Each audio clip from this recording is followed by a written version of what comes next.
ನಮಸ್ಕಾರ ವೀಕ್ಷಕರೇ, ವಿಶೇಷ ಕಾರ್ಯಕ್ರಮಕ್ಕೆ ಸ್ವಾಗತ. ಈ ದಿನ ವಿಶೇಷ ಏನಂದರೆ, ಭಾರತದಲ್ಲಿ ಪ್ರತಿ ವರ್ಷ ರಾಷ್ಟ್ರೀಯ ವೈದ್ಯರ ದಿನಾಚರಣೆಯನ್ನು ಆಚರಿಸಲಾಗುತ್ತೆ ಜುಲೈ 1ನೇ ತಾರೀಕು. ಅದೇ ಥರ ಹಲವಾರು ವೈದ್ಯರು ತಮ್ಮ ಸೇವೆ ಮತ್ತು ನಿಸ್ವಾರ್ಥ ಬದುಕನ್ನು ನಡೆಸ್ತಾ ಹಲವಾರು ರೋಗಿಗಳಿಗೆ ಅಂದರೆ ಟ್ರೀಟ್ಮೆಂಟ್ ಕೊಡ್ತಾ ಅವರ ಸಂತೋಷದಲ್ಲಿ ತಮ್ಮ ಸಂತೋಷವನ್ನು ಕಾಣ್ತಾ ಹಬ್ಬ ಹರಿದಿನಗಳಿಲ್ಲದೆ, ಮಳೆ ಚಳಿಗಾಲ ಇಲ್ಲದೆ, ವೆದರ್ ನೋಡದೆ 24 ಗಂಟೆಗಳು ಜನರ ಸೇವೆಯಲ್ಲಿ ಮುಡುಪಾಗಿರುವಂಥದ್ದು ವೈದ್ಯಕೀಯ ಕ್ಷೇತ್ರ.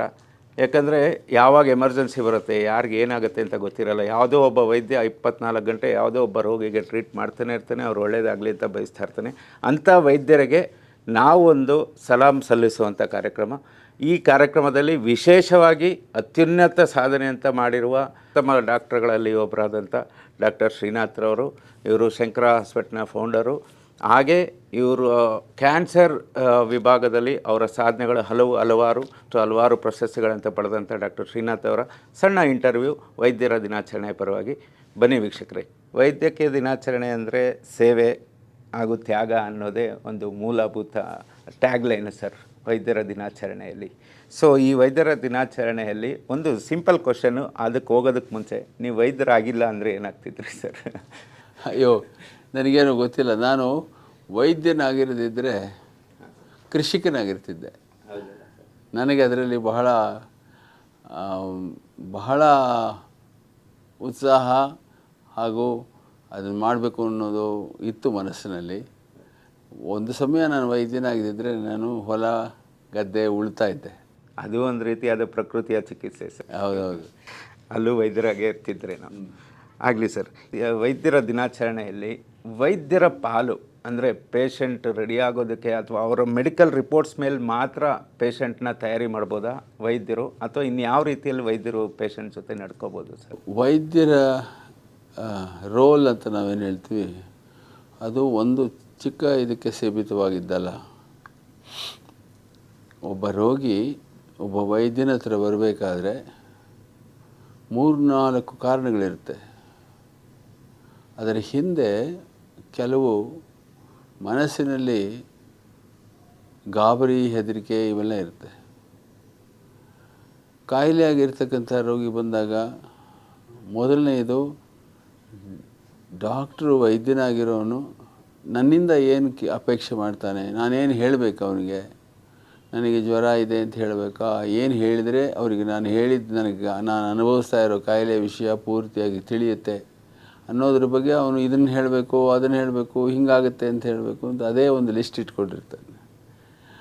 ಅದಾದಮೇಲೆ ಎರಡನೇದು, ಡಾಕ್ಟ್ರು ನನಗೆ ಸರಿಯಾಗಿ ಔಷಧಿ ಸಿಗುತ್ತೋ ಇಲ್ವೋ, ಕೊಡ್ತಾರೋ ಇಲ್ವೋ, ಇದೊಂದಿರುತ್ತೆ. ಮೂರನೇದು, ನನಗೇಕೆ ಹೀಗಾಯಿತು, ನಾನು ಚೆನ್ನಾಗೇ ಇದ್ದವನಿಗೆ ಇದೇನೋ ತೊಂದರೆ ಆಗಿಬಿಡ್ತಲ್ಲ, ನಾಳೆ ಏನೋ ಫಂಕ್ಷನ್ ಇದೆ, ಇಲ್ಲ ಏನೋ ಸ್ಕೂಲ್ಗೆ ಹೋಗಬೇಕು, ಏನೋ ತೊಂದರೆಗಳಿದೆ, ಹೀಗಾಗೋಯ್ತಲ್ಲ ಅನ್ನೋ ಗಾಬರಿನೂ ಇರುತ್ತೆ.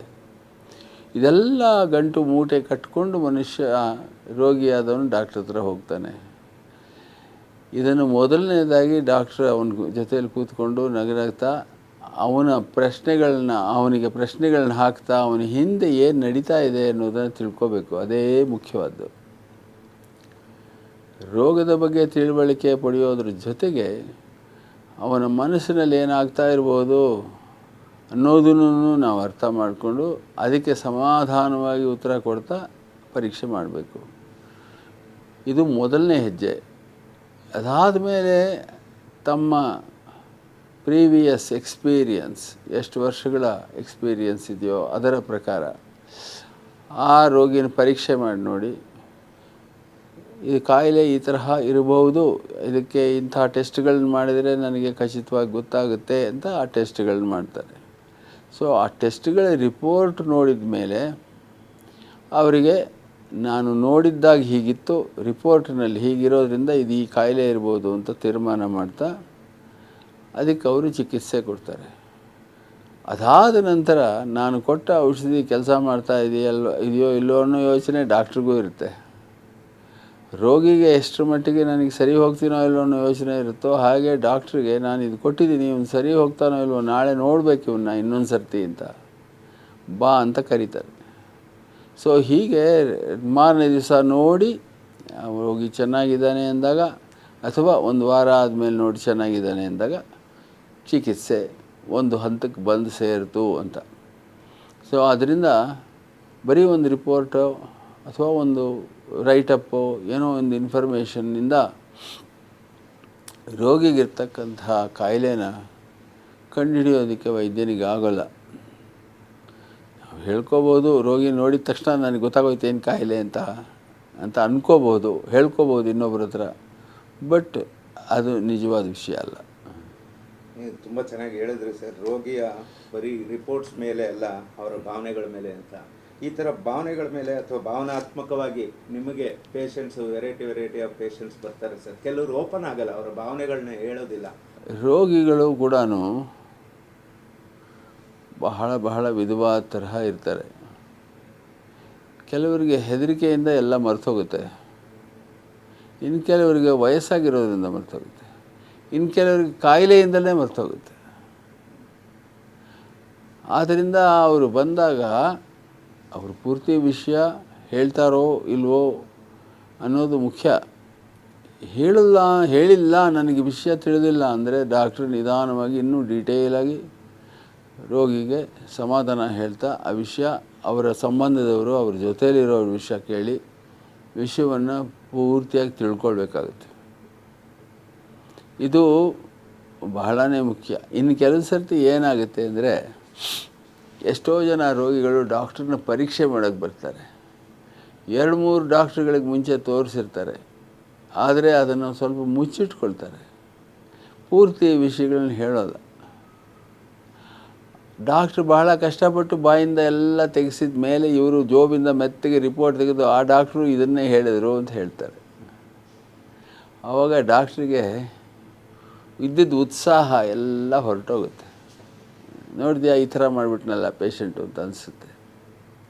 ಆದ್ದರಿಂದ ಡಾಕ್ಟ್ರ್ ಹತ್ರ ಹೋದಾಗ ತಮ್ಮದೇನಿದೆಯೋ ಓಪನ್ನಾಗಿ ಎಲ್ಲ ಹೇಳಬೇಕು. ಏನಾದರೂ ರಿಪೋರ್ಟ್ಗಳಿದ್ದರೆ ಮೊದಲೇ ಅದನ್ನು ತೊಗೊಂಡೋಗಿ ಕೊಡಬೇಕು.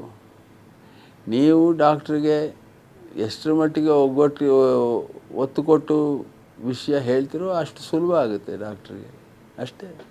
ಅಂದರೆ ನಿಮ್ಮ ಕ್ಷೇತ್ರ ಕ್ಯಾನ್ಸರಲ್ಲಿ ನೀವು ಸ್ಪೆಷಲಿಸ್ಟ್ ಆಗಿರೋದ್ರಿಂದ ಆಂಕಾಲಜಿಯಲ್ಲಿ, ಸೊ ನಿಮ್ಮ ಪೇಷಂಟ್ಸು ನಿಮ್ಮ ಜೊತೆ ಒಡನಾಟ ಮಾಡಬೇಕಾದ್ರೆ ತುಂಬ ಭಯಪಡ್ತಿರ್ತಾರೆ ಸರ್.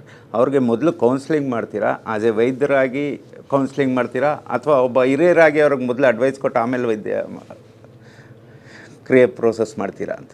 ಇದು ಏನು ಅಂದರೆ, ನಾನು ಡಾಕ್ಟ್ರಾಗಿ MBBS ಪಾಸ್ ಮಾಡಿದ್ದು 1971ರಲ್ಲಿ.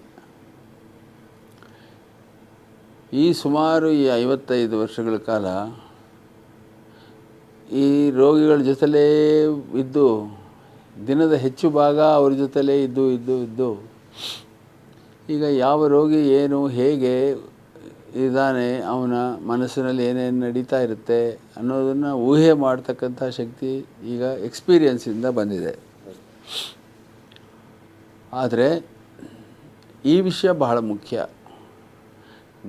1971ರಿಂದ ಸುಮಾರು 25 ವರ್ಷ ಕಾಲ CT ಸ್ಕ್ಯಾನ್ ಇರಲಿಲ್ಲ, MRI ಇರಲಿಲ್ಲ, PET CT ಸ್ಕ್ಯಾನ್ ಇರಲಿಲ್ಲ. ನಮ್ಮ ಹತ್ರ ಈ ತರಹ ಬಹಳ ಅಡ್ವಾನ್ಸ್ ಟೆಕ್ನಾಲಜಿ ಏನೂ ಇರಲಿಲ್ಲ. ಆವಾಗ ನಾವು ಎರಡರ ಮೇಲೆ ನಮ್ಮ ತೀರ್ಮಾನಗಳ ಅವಲಂಬನೆ. ಒಂದು, ನಾವು ಪೇಷಂಟ್ ಹೇಳಿದ್ದು, ಡಾಕ್ಟರ್ ನೋಡಿದ್ದು. ಎರಡನೇದು, ಆಗಿನ ಕಾಲದಲ್ಲಿ ಇದ್ದಂತಹ ಒಂದು ಬಯಾಪ್ಸಿ ರಿಪೋರ್ಟು ಅಥವಾ ಒಂದು ಚೆಸ್ಟ್ ಎಕ್ಸ್ರೇನೋ ಅಥವಾ ಒಂದು ಬೇರಿಯಮ್ ಮೀಲೋ ಎನಿಮಾನೋ ರಿಪೋರ್ಟ್ ಏನಿತ್ತೋ ಅದ್ರ ಮೇಲೆ ನಾವು ಆವಾಗೆಲ್ಲ ತೀರ್ಮಾನಗಳು ಮಾಡಬೇಕಾಗಿತ್ತು. ಆದರೆ ಈಗ ಈ ಟೆಕ್ನಾಲಜಿಗಳೆಲ್ಲ ಬಂದು ಡಾಕ್ಟ್ರುಗಳಿಗೆ ಅಷ್ಟು ದೀರ್ಘವಾಗಿ ಯೋಚನೆ ಮಾಡಿ ಅದನ್ನು ರೋಗಿನ ಪರೀಕ್ಷೆ ಮಾಡೋದಷ್ಟು ಫಿಸಿಕಲ್ ಎಕ್ಸಾಮಿನೇಷನ್ ಮತ್ತು spending more time to understand the patient, ಅದರ ಅವಶ್ಯಕತೆ ಇವಾಗ ಬಹಳ ಕಮ್ಮಿಯಾಗಿ ಹೋಗಿಬಿಟ್ಟಿದೆ. ಹಿಂದೆ ನಾವು 2-3 ಸರ್ತಿ ದಿನಕ್ಕೆ ಹೋಗಿ ಪೇಷಂಟ್ ನೋಡಿ, ಈಗ ಹೇಗಿದ್ದಾನೆ, ನೆನ್ನೆ ಹೇಗಿದ್ದ, ಇವತ್ತು ಸಾಯಂಕಾಲ ಹೇಗಿರ್ತಾನೆ, ಇದನ್ನೆಲ್ಲ ನೋಡಿ ನಾನು ಅವನ್ನ ಸ್ಟಡಿ ಮಾಡಿ ಟ್ರೀಟ್ಮೆಂಟ್ ಕೊಡಬೇಕು ಅನ್ನೋದೊಂದು ಇತ್ತು ಆವಾಗ. ಯಾಕೆಂದರೆ ಆವಾಗ ಬೇರೆ ಇನ್ನೇನು ಇರಲಿಲ್ಲ ಡಯಾಗ್ನೋಸಿಸ್ ಮಾಡೋಕ್ಕೆ. ಈಗ ಇವೆಲ್ಲ ಸಲಕರಣೆಗಳೆಲ್ಲ ಬಂದಿರೋದ್ರಿಂದ ಡಾಕ್ಟ್ರು ಪೇಷಂಟ್ ನೋಡಿದ ತಕ್ಷಣ ಮೊದಲು ಸ್ಕ್ಯಾನ್ ನೋಡಬೇಕು ಅಂತಾನೆ. ಯಾಕೆಂದರೆ ಅದರ ಮೇಲೆ ಅವನು ಅವಲಂಬನೆ ಸಂಪೂರ್ಣವಾಗಿ ಹೋಗಿಬಿಟ್ಟಿದೆ. ರೋಗ ಕರೆಕ್ಟಾಗಿ ಡಯಾಗ್ನೋಸಿಸ್ ಮಾಡ್ತಾನೆ, ಅದರಲ್ಲೇನು ಡೌಟ್ ಇಲ್ಲ. ಆದರೆ ಅವನ ಜೀವನ ಸ್ವಲ್ಪ ಸುಲಭ ಮಾಡ್ಕೊಳ್ಳೋಕೆ ಹೋಗ್ತಾನೆ. ಈ ಮಧ್ಯದಲ್ಲಿ ಏನಾಗುತ್ತೆ ಅಂದರೆ ರೋಗಿಗೆ ಅಷ್ಟು ಸಂತೃಪ್ತಿ ಆಗಲ್ಲ, ಡಾಕ್ಟ್ರ್ ನೋಡ್ದಂಗೆ ಅನಿಸಲ್ಲ. ಯಾರೋ ಒಬ್ಬ ಸೈಂಟಿಸ್ಟ್ ಎದುರುಗಡೆ ಕೂತ್ಕೊಂಡು ಮಾತಾಡಿ ಡಯಾಗ್ನೋಸಿಸ್ ತೊಗೊಂಡಂಗೆ ಆಗುತ್ತೆ. ಕೆಲವು ರೋಗಿಗಳು ಅದರಿಂದ ಒಂದು ಸ್ವಲ್ಪ ಮನಸ್ಸಿಗೆ ಅಸಮಾಧಾನವಾಗಿ ಎದ್ದು ಹೋಗ್ಬೋದು. ಈ ಇತ್ತೀಚೆಗೆ ಬಂದಿರತಕ್ಕಂಥ ಈ ಟೆಕ್ನಾಲಜಿಗಳನ್ನು ನೋಡಿ ಬಹಳ ಸಂತೋಷಪಟ್ಟು ಅಥವಾ ಅದ್ಭುತವಾಗಿದೆ ಅಂತ ತಿಳ್ಕೊಂಡಿರೋವಂಥವರು ಯಂಗರ್ ಜನರೇಷನ್ನವರು. ನಾವು ಸ್ಕ್ಯಾನನ್ನು ನೋಡಲಿಲ್ಲ ಅಂದರೆ ಇವರು ನೋಡೋ ಈ ಡಾಕ್ಟ್ರ್ ಎಂಥವನು ಸ್ಕ್ಯಾನೇ ನೋಡಲಿಲ್ಲ, ಹಾಗೇ ಡಯಾಗ್ನೋಸಿಸ್ ಹೇಳ್ದ ಅಂತ ಹೇಳ್ತಾರೆ. ಸೊ ಜೀವನದಲ್ಲಿ ವೈದ್ಯನಾದವನು ಇದನ್ನೆಲ್ಲ ಅಡ್ಜಸ್ಟ್ ಮಾಡಿಕೊಂಡು ಸವರಿಸ್ಕೊಂಡು he will have to play according to the situation. ಆದರೆ ಮುಖ್ಯವಾಗಿ ರೋಗಿಗೆ ಒಳ್ಳೆಯದಾಗಬೇಕು ಅನ್ನೋದೇ ಧ್ಯೇಯವಾಗಿರೋದ್ರಿಂದ ಅದಕ್ಕೇನು ಒಳ್ಳೇದು ಮಾಡಬೇಕು ಅದನ್ನೆಲ್ಲ ಮಾಡಬೇಕಾಗುತ್ತೆ ಅಷ್ಟೇ. ಚೆನ್ನಾಗಿ ಹೇಳಿದ್ರಿ ಡಾಕ್ಟ್ರೆ. ಈಗ ಈ ಒಂದು ವಿಶೇಷ ಕಾರ್ಯಕ್ರಮದ ಕಡೆ ಹಂತದಲ್ಲಿ ಕೆಲವು ಪ್ರಶ್ನೆಗಳನ್ನ ನಾನು ಫಾಸ್ಟಾಗಿ ಕೇಳ್ಬಿಡ್ತೀನಿ. ವೈದ್ಯರು ದೇಹವನ್ನಷ್ಟೇ ಅಲ್ಲ, ಮಾನಸಿಕವಾಗಿ ಕೂಡ ಕೆಲಸ ಮಾಡ್ತಾರೆ. ಅವರ ಪರಿಣಾಮ ಮಾನಸಿಕವಾಗಿ ಕೂಡ ರೋಗಿ ಮೇಲೆ ಬೀರುತ್ತಾ ಅನ್ನೋದು? ಖಂಡಿತ ಬರುತ್ತೆ. ವೈದ್ಯನಾದವನು ಅವನು ಚಿಕಿತ್ಸಕನಾಗಿರ್ಬೋದು, ಅವರು ಹೆರಿಗೆ ಡಾಕ್ಟ್ರ್ ಆಗಿರ್ಬೋದು, ಅಥವಾ ಫಿಸಿಷಿಯನ್ ಆಗಿರ್ಬೋದು, ಅಥವಾ ಆರ್ಥೋಪೆಡಿಕ್ ಸರ್ಜನ್ ಆಗಿರ್ಬೋದು. ಆದರೆ ಅವನು ರೋಗಿಯ ಮಾನಸಿಕವಾದ ಸ್ಥಿತಿಯನ್ನು ಅರ್ಥ ಮಾಡಿಕೊಂಡು ಅವನಿಗೆ ಸಮಾಧಾನ ಹೇಳದಿದ್ದರೆ ಅವನು ವೈದ್ಯ ವೃತ್ತಿಯಲ್ಲಿ ಸಮರ್ಪಕವಾಗಿ ರೋಗಿಯ ಒಳ್ಳೆಯದಾಗೋದಕ್ಕೆ ಪಾಲ್ಗೊಳ್ಳೋದಕ್ಕೆ ಸಾಧ್ಯನೇ ಇಲ್ಲ. ನೀವು ಇದು ಹೇಳಿದ್ರಿ ಪಾಲ್ಗೊಳ್ಳೋಕ್ಕಾಗಲ್ಲ ಅಂತ. ಆದರೆ ವೈದ್ಯಕೀಯ ಫಲಿತಾಂಶಗಳ ಹೊರತಾಗಿ ಯಶಸ್ವಿ ಚಿಕಿತ್ಸೆ ಅಂದರೆ ನಿಮ್ಮ ಪ್ರಕಾರ ಏನು ಅರ್ಥ ಡಾಕ್ಟ್ರ್? ಯಶಸ್ವಿ ಚಿಕಿತ್ಸೆ ಅಂದರೆ ವೈದ್ಯನ ಕೋಣದಿಂದ ನೋಡಿದರೆ, from the angle, patient should become normal, go home happily. ಈಗಿರೋ ಒಂದು ಅವನು ಸಂತೋಷವಾಗಿ ಕುಟುಂಬದಲ್ಲಿ ನಗ್ನಗ್ತಾ ಹೋಗಿ ಸೇರ್ಕೋಬೇಕು, ಅದು ಒಂದನೇದು. ಆದರೆ ರೋಗಿ ವೈದ್ಯನನ್ನು ಅಷ್ಟೇ ಅಂತ ನೋಡೋಲ್ಲ. ರೋಗಿ ವೈದ್ಯನನ್ನು ನೋಡೋದು ಹೇಗೆ ಅಂದರೆ ಅವನು ಹೇಗೆ ಮಾತಾಡ್ತಾನೆ, ಅವನು ನನ್ನ ಚೆನ್ನಾಗಿ ಮಾತಾಡ್ಸಿದ್ನ, ಅವನು ನನಗೆ ಚೆನ್ನಾಗಿ ಪರೀಕ್ಷೆ ಮಾಡಿದ್ನ, ಅವನು ನನಗೆ ಸಂತೋಷವಾಗಿ ಬೆಂತಟ್ಟು ಕಳಿಸಿದ್ನ ಸರಿ ಹೋದೆ ಅಂತ, ಅವನು ನನಗೆ ಕಡಿಮೆ ಔಷಧಿ ಕೊಟ್ಟನ, ಇದನ್ನೆಲ್ಲನೂ ತೂಕ ಹಾಕಿ ಹಾಕಿ ಹಾಕಿ ನೋಡ್ತಾರೆ. ಆದರೆ ವೈದ್ಯನಿಗೆ ಒಂದೇ ಇರುತ್ತೆ, ಪೇಷಂಟ್ಸು ಸರಿ ಹೋಗಬೇಕು, ಮನೆಗೆ ಹೋಗಬೇಕು, ಅಷ್ಟೇ. ಸೊ ಕಡೆಯದಾಗಿ ಒಂದು ಪ್ರಶ್ನೆ. ಇಷ್ಟೆಲ್ಲ ಹೇಳಿದ್ರಿ, ನಿಮ್ಮ ಕಠಿಣ ಪರಿಶ್ರಮಗಳು, ವೈದ್ಯರ ಅಂದರೆ ಅವರ ಸೇವೆ, ನಿಸ್ವಾರ್ಥ ತ್ಯಾಗ ಎಲ್ಲನೂ ತುಂಬ ಚೆನ್ನಾಗಿ ಹೇಳಿದ್ರಿ. ನೀವು ಹಿರಿಯ ವೈದ್ಯರಾಗಿ ಕಿರಿಯ ವೈದ್ಯರಿಗೆ ಈ ವೈದ್ಯರ ದಿನಾಚರಣೆಯಿಂದ ಏನು ಮೆಸೇಜ್ ಕೊಡೋಕ್ಕೆ ಇಷ್ಟಪಡ್ತೀವಿ? ಭಾರತ ದೇಶದಲ್ಲಿ ಜನಸಂಖ್ಯೆ ಬಹಳ ಇದೆ, ಹಾಗೆ ರೋಗಗಳು ಜಾಸ್ತಿ ಇದೆ, ವೈದ್ಯರು ಜಾಸ್ತಿ ಆಗ್ತಾಯಿದ್ದಾರೆ. ವೈದ್ಯ ವೃತ್ತಿ ಬರ್ತಾ ಬರ್ತಾ ಹೆಚ್ಚಾಗಿ ಪರಿಶ್ರಮ ಮತ್ತು ಜ್ಞಾನ, ತಿಳುವಳಿಕೆ, ಇದನ್ನು ಆಮೇಲೆ ಸೈಂಟಿಫಿಕ್ ಟೆಂಪರ್, ಇದನ್ನು ಎಕ್ಸ್ಪೆಕ್ಟ್ ಮಾಡುತ್ತೆ. ಈ ದಿನ ಸಮಾಜದಲ್ಲಿ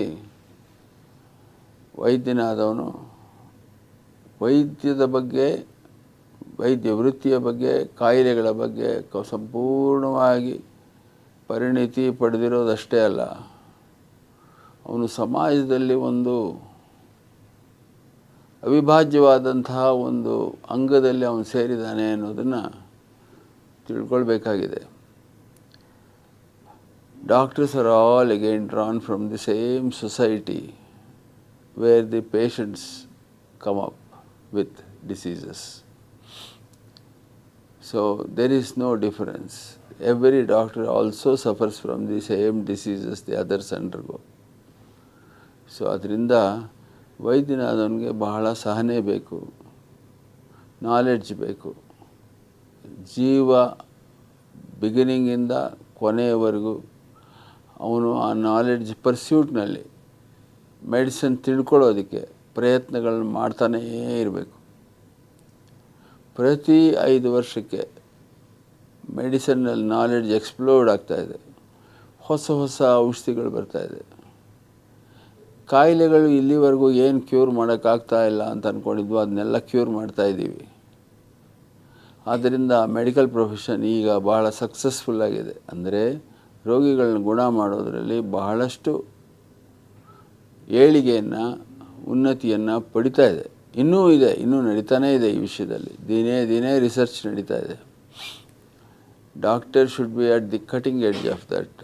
ಈ should have the knowledge, interest in pursuing new knowledge and science and practice it ethically, morally. And one thing I want to tell you, money will flow where there is hard work.